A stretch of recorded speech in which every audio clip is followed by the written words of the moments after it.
Hello everybody, how you doing at home these days? I hope that you have a lot of fun playing with the Memorama board game with all your family. This video is to solve the exercises from June the 8th to June the 12th. And you have to remember also that all the doubts I am going to answer through the email lulay.1713@gmail.com. I hope that you are okay at home. I really miss you guys. It is very difficult to me not to see you every single day, but it is getting closer the time when we are going to see each other again. Remember that you have to wash your hands with frequency. Chicos, los extraño verdaderamente muchísimo. Es muy complicado no verlos todos los días, pero espero que estén lo mejor posible en sus casitas. ¿Qué tal les fue con el juego del Memorama? Espero que se hayan divertido muchísimo con toda su familia.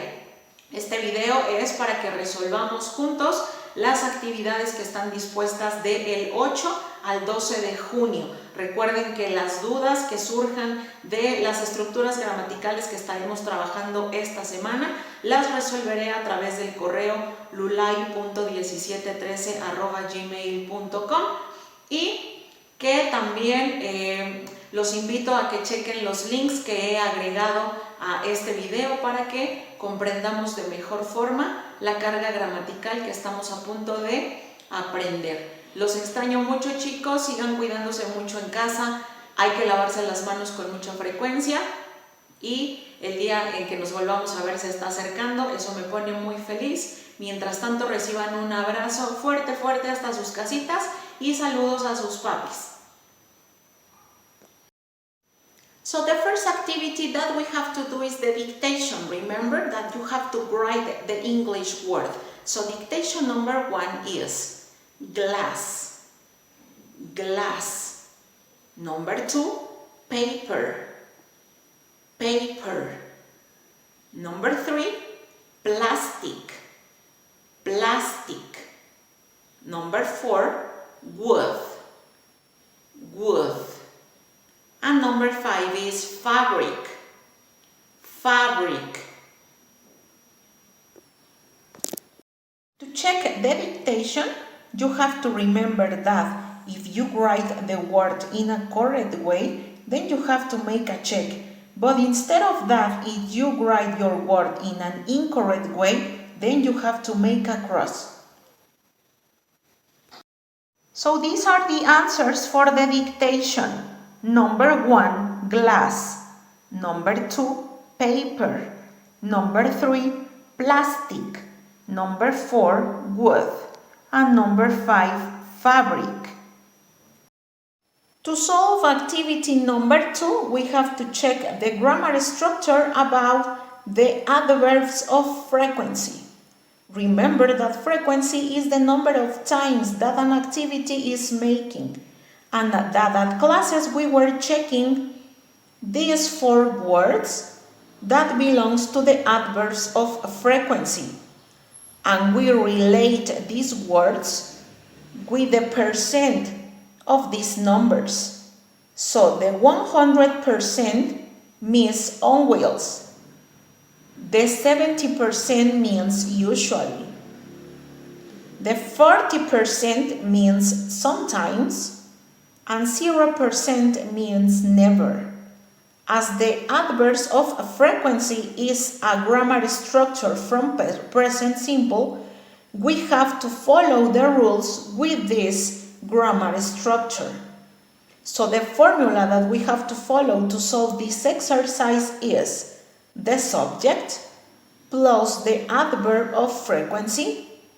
Then we have to write the main verb in simple form. And finally, we have to add the complement. Also, you have to remember that the adverb of frequency, it is going to be always writing between the subject and the main verb.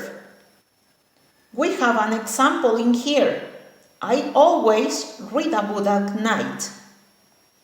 Chicos, recuerden que en clase ya habíamos visto previamente el uso de los adverbios de frecuencia. Frecuencia significa el número de veces en que una actividad es realizada. y que identificábamos los adverbios de frecuencia con el porcentaje que representa el número de veces en que esa actividad se realiza. Por ejemplo, el 100% es always, que significa siempre.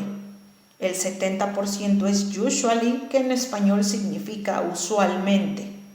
40% corresponde a sometimes, que en español significa algunas veces. Mientras que el 0% corresponde a la palabra never, que en español significa nunca. Como los adverbios de frecuencia son una fórmula del presente simple, debemos siempre seguir las reglas que esta estructura gramatical nos presenta. La fórmula para escribir oraciones usando los adverbios de frecuencia es sujeto más la palabra que representa el adverbio de frecuencia, el verbo principal escrito en forma simple y el complemento o predicado. Recuerda que el adverbio de frecuencia siempre será escrito entre el sujeto y el verbo de la oración. Por ejemplo, yo siempre leo un libro en la noche. Now we are ready to solve the exercise. So these are the answers for activity number 2, and this exercise is about the adverbs of frequency. Remember that we have to write on the lines the adverb of frequency that belongs to the percent that I am seeing in green writing in my exercise. So number 1 says, they always eat vegetables for lunch. Because always means that we do this activity all the time. Number 2, she sometimes visits her grandma. Because the adverb of frequency that belongs to the 40% is sometimes. And number 3, I 0%, and that means never. I never play golf. So these are the answers for activity number 2.